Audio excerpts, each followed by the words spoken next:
How to turn off active status on Messenger. Hey everyone, welcome back to the channel.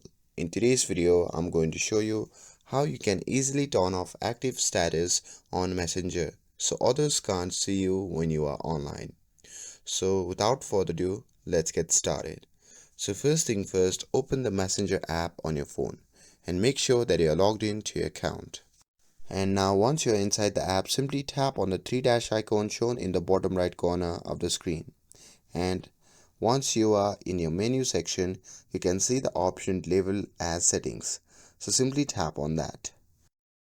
And now here inside the settings app, simply scroll down and tap the option labeled as active status. And here you simply need to toggle off this option. And after toggling it off, a confirmation message will pop up. From there, simply select the mode, and once you have selected it, simply tap on pause. And that's it. That's how you can turn off active status on Messenger. With this, if you found this video helpful, then don't forget to like, share and subscribe to get updated for more videos. Thanks for watching, and I'll see you in the next video.